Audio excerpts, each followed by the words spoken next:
Cette terre a été donnée par Dieu au peuple d'Israël. Et tu vois les films arabes, avec l'accent arabe, ils parlent en hébreu. On va vous égorger. Idbah al-Yahoud. Oum el-Kaltoum, elle chante. Idbah al-Yahoud, égorgeons les Juifs. Et on est le seul pays au monde qui est aussi indulgent, avec une population qui demande que nous assassiner. S'ils étaient dans un pays arabe, mais pas de discussion. On n'en parle plus. Terminé.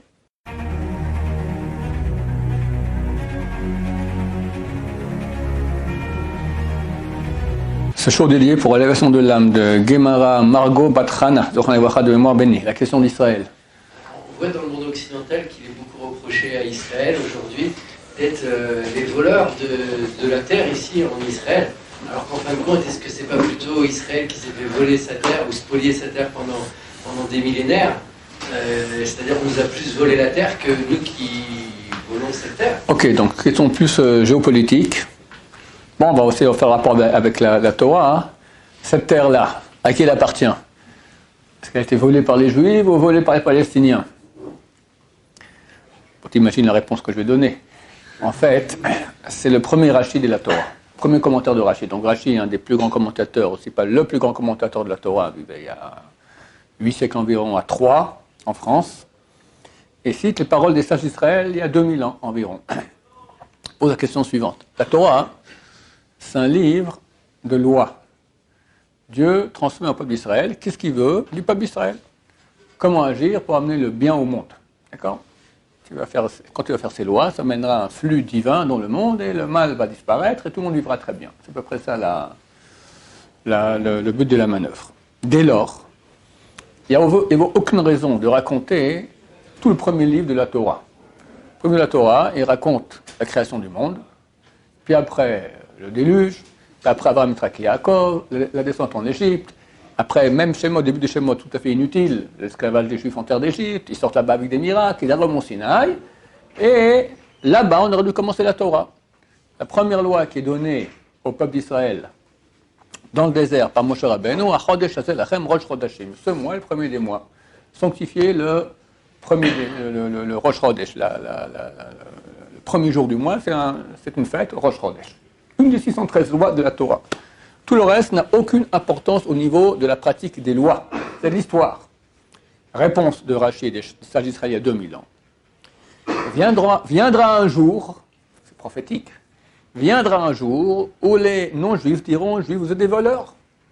Vous avez volé une terre qui n'est pas la vôtre. Alors c'est actuel et c'est pas actuel. C'est actuel parce les non-juifs prétendent cela. Mais qu'est-ce qu'on va leur répondre?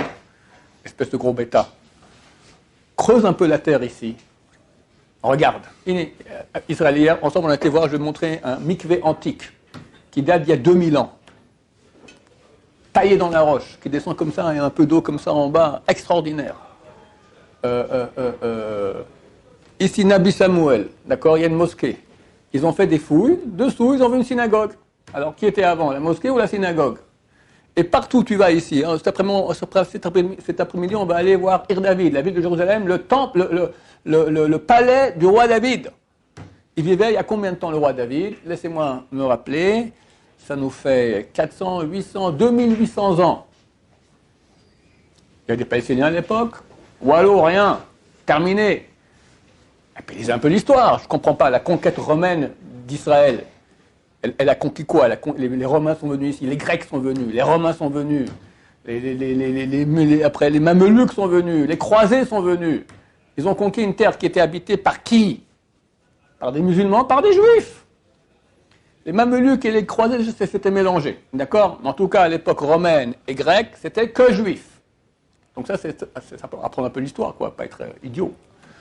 Ce qu'on peut dire, c'est que dans notre livre à nous-mêmes, d'accord, Josué, c'est écrit qu'il y avait ici sur cette terre 31 rois cananéens, et Josué est venu avec le peuple d'Israël, et il a conquis la terre. Alors, les Palestiniens peuvent dire, ils ont voulu dire ça, d'accord, Abu Hamas, un de l'heure, il a dit, nous on est les ancêtres des Cananéens d'il y a 3000, ça c'est plus, Josué, c'est 3300 ans. Mon œil, c'est descendant de qui? D'accord? On les a foutus loin.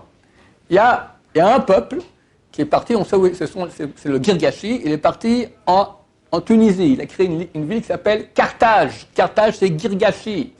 Et dans les écrits archéologiques des Byzantins, ils disent qu'à l'entrée de Carthage, il y a une stèle qui dit « Nous sommes le Girgashi qui a fui Josué le brigand ». Donc ça correspond. Dans le Talmud, c'est écrit qu'ils sont fuis, ils sont allés en Afrique. Ok, alors que les Tunisiens viennent maintenant dire que c'est leur terre. Basta. En plus, il y a ce qui s'appelle un droit de la guerre. Dans le droit international, d'accord? Un droit de la guerre. Quelqu'un maintenant, il va conquérir une terre, ça lui appartient. D'accord? Chez nous, dans le cas de l'histoire moderne israélienne, c'est différent. Parce qu'on a été attaqué. Bon, je raconterai après ce qui s'est passé à l'époque moderne. Revenons sur le passé. D'accord? Donc, s'il y a un argument que pourrait amener qui que ce soit, c'est dire nous sommes les Cananéens que vous avez canardés il y a 3300 ans. Personne ne dit ça. Quelqu'un m'a envoyé dernièrement qu'il y a un nouvel argument que les Palestiniens disaient qu'ils étaient les descendants des Samaritains. Les Samaritains. Samaritains, c'était des peuplades qui vivaient à ce qu'on appelle aujourd'hui la Samarie, d'accord? Judée et Samarie, d'accord? Mais le type le Palestinien qui a inventé ça, il n'a pas lu la Bible, d'accord? Alors, il faut voir dans Roi 2, chapitre 27, c'est écrit là-bas qu'en Samarie, toute la région, il y avait là-bas 10 tribus juives. À un moment, après le roi Salomon, il y a eu un schisme. Le royaume d'Israël s'est partagé en deux. Il y a eu ici Juda et Binyamin. Ici, on a Binyamin, d'accord? La ville déjà, c'est Yehuda. Toute la région Bethléem, Hebron, c'est Yehuda. Ici, on est dans Binyamin. Voilà, ça c'était l'état de Juda qui est resté jusqu'à la destruction par Nabuchodonosor du premier temple. Et après aussi, ils sont revenus jusqu'à la destruction du deuxième temple par les Romains. Mais les 10 autres tribus qui étaient en Samarie, qui étaient au nord d'Israël, on appelait ça l'état d'Israël, le royaume d'Israël, est venu le roi d'Assyrie qui s'appelait Shalmaneser. Shalmaneser, on peut regarder là-bas, dans le chapitre 27 de Roi, c'est Roi 1 ou Roi 2, ou Roi 1, Roi 2, chapitre 27. Il a pris tous les Juifs là-bas, zip, exilés. Ou en Irak, en Iran, en Afghanistan, on ne sait pas. Il y en a qui disent, une fois j'ai vu un article d'un type qui était un journaliste américain qui a été attrapé par les Pashtuns et condamné à mort. Et on lui a demandé avant de l'exécuter, on voyait son passeport. Maintenant, lui, il a 2 passeports, israélien et américain. Et il dit que chaque fois qu'on demande son passeport, il donne l'israélien. Il y avait un Israélien, ah, t'es notre frère. Ils l'ont embrassé, ils l'ont libéré. Eux considèrent, cet article, que ce sont la tribu de Rouven. D'accord? Les Falachas qui viennent d'Éthiopie, c'est la tribu de Dan. On appelle ça les 10 tribus perdues. On ne sait pas, si demain vient un Falacha dit je veux être juif, mon cher ami, tu fais une conversion. On ne peut pas compter que tu es juif de mère sur 3000 ans. Ils ont disparu, ces 10 peuples.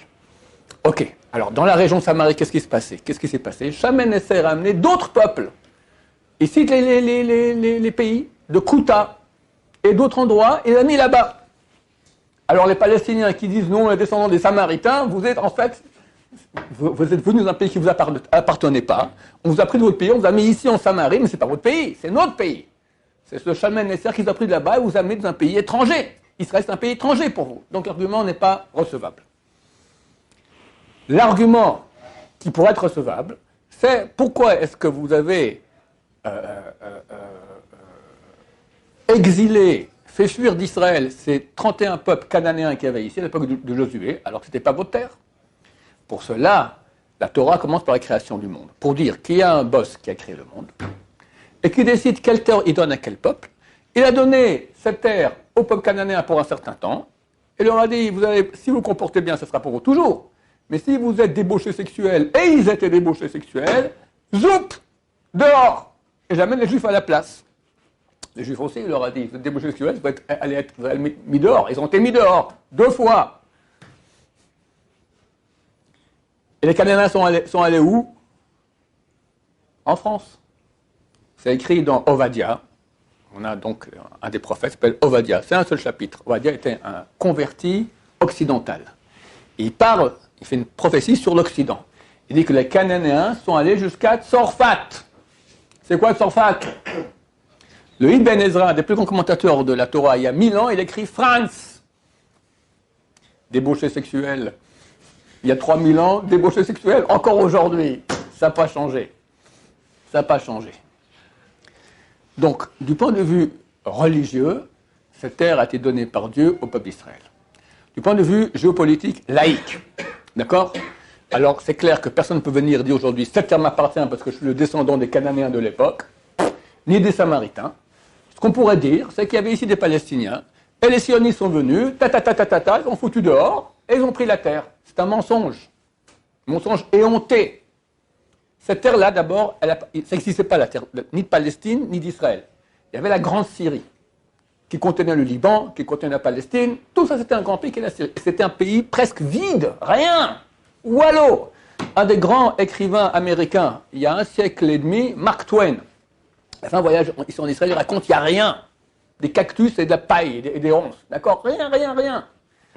Et lentement, les Juifs ont commencé à revenir en terre d'Israël. Mon arrière-grand-père, qui habitait l'Ouzbékistan, il était président de la communauté, ils étaient riches, ils ont pris toute la communauté à dos de chameau. L'Ouzbékistan sont venus ici en Israël, ils ont créé un des premiers quartiers de Jérusalem en 1873. Il n'y avait pas d'État palestinien. Il y avait la Grande Syrie, c'était une partie de l'Empire turc. C'était permis. Les Juifs arrivent, qui vient avec? Les Arabes aussi. Pourquoi? Le Juif, il y a du commerce, machin, il commence. Alors les gens commencent à venir, commencent à venir, des Juifs et des Palestiniens, enfin des Palestiniens, des Arabes. Ça n'existait pas Palestine, il n'y avait pas la Palestine, ça n'existait pas.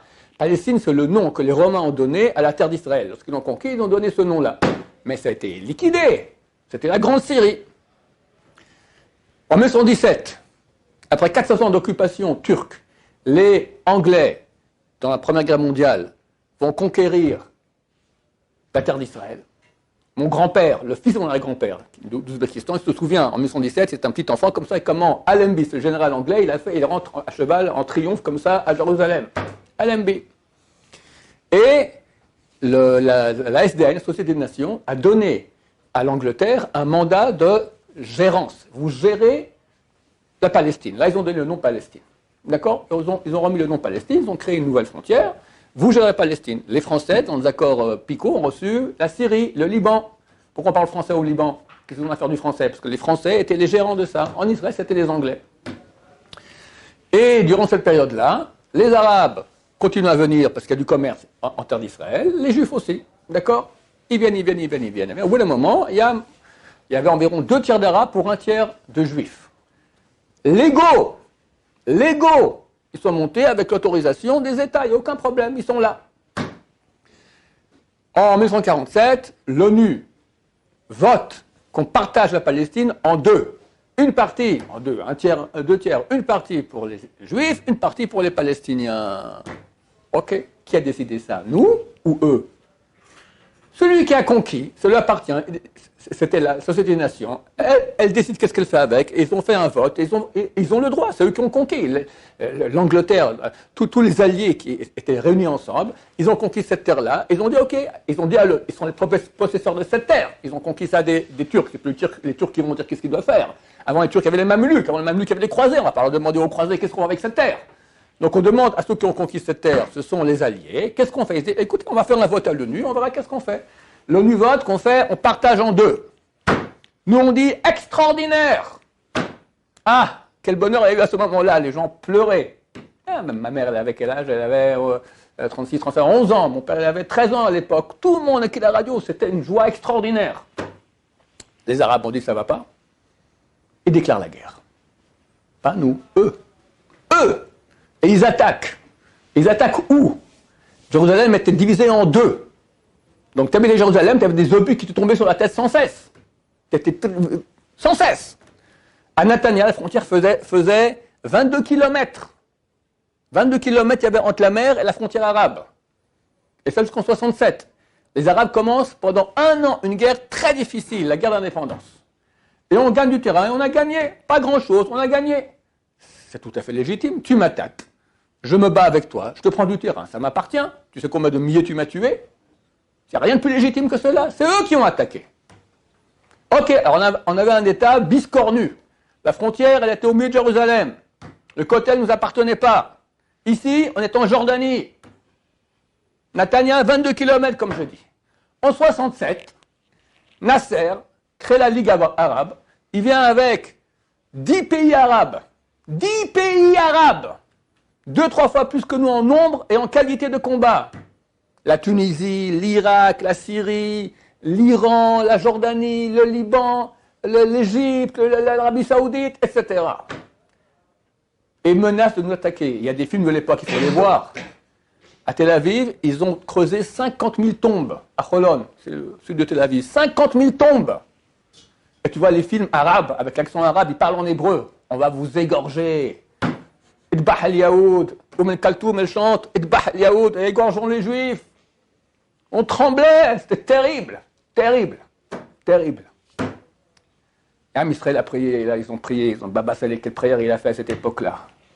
Et en 6 jours, dans les écoles américaines militaires, on n'enseigne pas la guerre des 6 jours. Alors une fois, on allait demander aux profs pourquoi. Il n'y a rien à apprendre, c'est un miracle de A à Z. Dieu a fait un miracle extraordinaire. En 6 jours, on a conquis l'état actuel. Le Golan, tout le Sinaï, pas actuel, beaucoup moins, tout le Sinaï. Tout le Sinaï, Jérusalem, Judée, Samarie, tout ça. Alors, tu m'attaques, j'ai le droit de me protéger. On s'est protégé, on a gagné. Ils ont eu dans le baba. Simplement, il ne peut pas supporter ça. Ok, qu'est-ce qu'on peut faire? Voleur de terre. Voleur de terre. C'est toi le voleur, c'est toi qui m'as empêché d'être ici. C'est l'ONU qui a voté que je peux être ici. Donc même au niveau géopolitique, ils n'ont aucun argument. D'accord? Et on est le seul pays au monde qui est aussi indulgent, avec une population qui demande que de nous assassiner. Dans n'importe quel autre pays arabe, mais on ne discute pas. J'ai un copain irakien. Il a fui à l'âge de 15 ans d'Irak, avec sa famille. C'est une histoire extraordinaire aussi. Il m'a raconté qu'un jour, il y avait Saddam Hussein. Il a entendu qu'il y avait quelques officiers qui n'étaient pas très contents. Parlaient un peu sur la direction de l'État, etc. Alors il a fait un jour de congé. Et près de Bagdad, il y a une ville qui s'appelle Nafar. Nafar.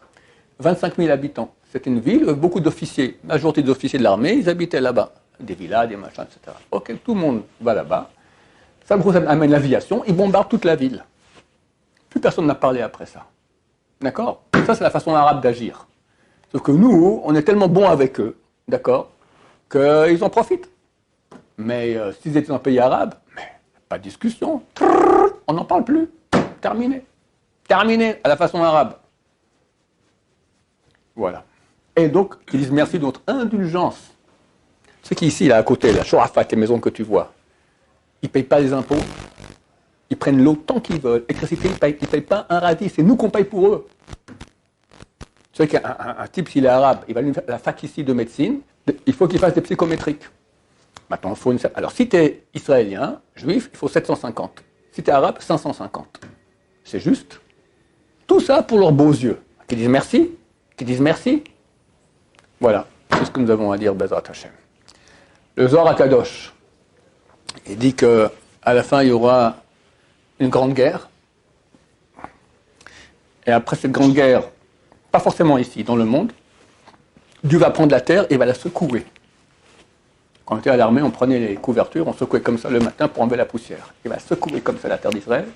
Et tous les Ishmaélites, ils vont partir. Comment il va faire ça? Pas compliqué. Hachem va se dévoiler. Il y aura une sainteté tellement énorme, ils ne tiendront pas le coup.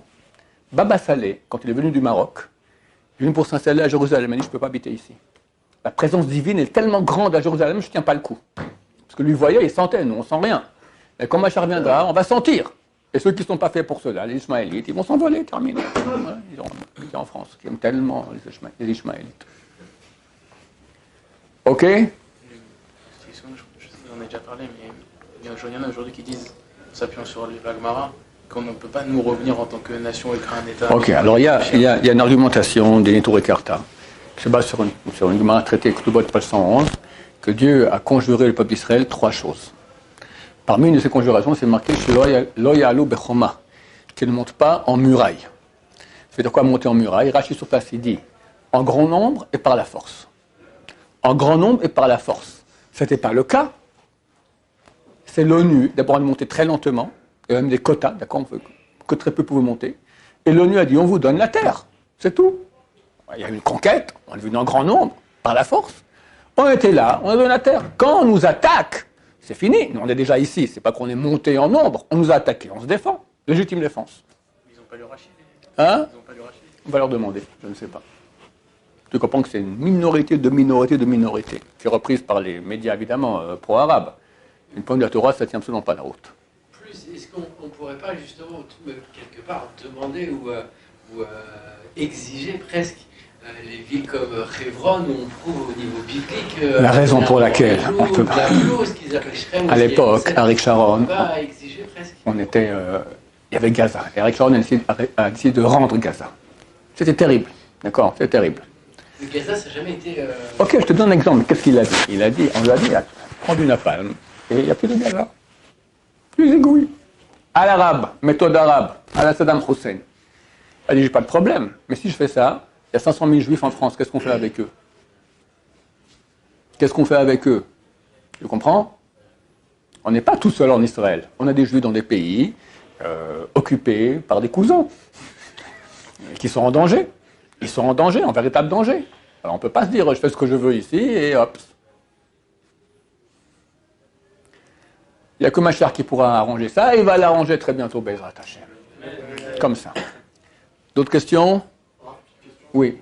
Vous avez dit quand Hachem va secouer La terre. les Shmaïm vont partir, et les Bnei Israël qui sont... Ben Israël vont venir. Le Mashiach, il a 4 missions à faire. Parmi une des 4 missions, c'est amener tous les Juifs en terre d'Israël. Ceux qui méritent. Il faut mériter. Il faut mériter de voir Mashiach, Bezrat Hashem. On espère que la barre sera très basse. Très bas. On espère. On ne sait pas, on espère. Puisqu'elle souffre beaucoup, et cette souffrance, elle est certainement un grand plaidoyer dans le ciel pour que le maximum de Juifs puissent participer à la venue du Mashiach. Et ceux qui habitent sur la terre, Israël, est-ce qu'ils vont sentir les secousses ou non? Mais on a un spectacle extraordinaire. Ça va être phénoménal. Je te conseille de rester. J'ai dit à Yoran, si vous avez de la chance, dans les 2 mois, le Mashiach il vient. J'espère. C'est Pourim, vous serez encore 2 mois, c'est 2 mois exacts. Dans 56 jours, c'est Pourim. Pourim, elle appelle en Gemara, elle l'appelait Géoula déjà. C'est une Géoula avant la grande Géoula du mois de Nissan. Peut-être déjà on va avoir des choses assez extraordinaires à ce moment-là. J'espère. Je ne suis pas prophète, je peux me tromper, mais on l'attend là. C'est marqué Moshe Shvit, en sortant cette année, Mashiach il vient, on y est. On va pas attendre encore 7 ans. Impossible. D'accord? Bezrat Hashem. Oui. On voit qu'à la sortie, il n'y a eu qu'un cinquième du peuple juif qui est sorti. Aujourd'hui. Aujourd'hui. Sur la fin, Oui. est-ce que ça va être une solution Habibi, il y a un avis qui dit qu'il y a un 5e sorti d'Égypte, un qui dit un 50e, un 500 millième, un 500e. Et ce sera la même chose à la fin des temps. C'est pas la même chose? Combien il y a de juifs dans le monde aujourd'hui? 12 millions. Allez, disons 12 millions. D'accord? Combien il y a de juifs il y a 2000 ans? Moi, quand j'étudiais, quand j'étais jeune, à l'époque romaine, le peuple juif, c'était 8% de la population mondiale. Alors, si tu prends aujourd'hui 7 milliards, 8% de 7 milliards, combien ça fait, messieurs? 500 millions. Un peu plus. 600 et quelques. 600 millions et quelques. On aurait dû être 600 millions et quelques. Tu vois, l'euro à côté. Combien on est? 12 millions. Alors, où sont passés les 588 millions manquants? Tu me dis la Shoah. Ok, allez, moins 6 millions. C'est 582. Je te donne en cadeau 100 millions. Tous ceux qui ont été massacrés et les enfants qu'ils auraient pu avoir, qu'ils n'ont pas eu. Et c'est beaucoup moins que ça. Il reste quand même 482 millions manquants. Assimilés. Assimilés. Fatima ou Christine. C'est ce qui s'est passé. Donc on est vraiment un 500e, ou un 50e, ou un 5e. Combien de juifs sont pratiquants aujourd'hui dans le peuple juif? Un 5e. Et je ne pense pas que ceux qui sont tellement loin, ils vont voir Mashiach. Ce sera trop... je ne sais pas comment Dieu va juger. Mais c'est clair, il faut comprendre que quand Mashiach vient, il y a plusieurs rédemptions. Il y a une rédemption de qualité extraordinaire, où on devient prophète, où on voit Dieu, on parle avec les anges, on fait des téléportations. Puis le type qui a réussi à survivre, on a accepté, mais il reste normal. Alors, la vie va mieux, d'accord, il n'y a plus de pauvreté, il n'y a plus de maladie, mais tout ce qu'on verra comme, j'espère qu'on verra, comme miracle extraordinaire spirituel, qu'on aura des capacités extraordinaires, il ne les aura pas. Il ne les aura pas. C'est marqué que lorsque Mashiach revient, les lois d'impureté s'arrêtent. Alors je crois que le Zohar, il dit, pas pour tout le monde. Ça dépend de quel niveau tu as. D'accord? Si tu es très pur, alors tu montes, il n'y a plus d'impureté. Mais sinon, tu restes encore dans la pureté. Donc il y a aussi des rédemptions différentes. Une de 1/5e, une de 1/50e, une de 1/500e. Ça veut dire ça aussi, tu comprends? Donc oui, il y a un rapport. Donc les 12 millions d'aujourd'hui représentent les 1/500e, donc tout le monde... Non, peut peut-être, quelque part, alors. ça se peut que c'est je sais pas comment on calcule, ça peut être les 4/5e. Et ceux qui sont les 600 millions font partie du reste. Tu comprends? Des 49/50e qui manquent. Et là, Hachem, il va sauver tous les bénis d'Israël, parce que si entre guillemets, ils ne sont pas tous les bénis d'Israël, on peut dire quelque part, c'est pas comme si on sera complet. C'est-à-dire qu'on pourra dire, ouais... Qu'est-ce qui s'est passé? Et en sortant d'Égypte, qu'est-ce qui s'est passé?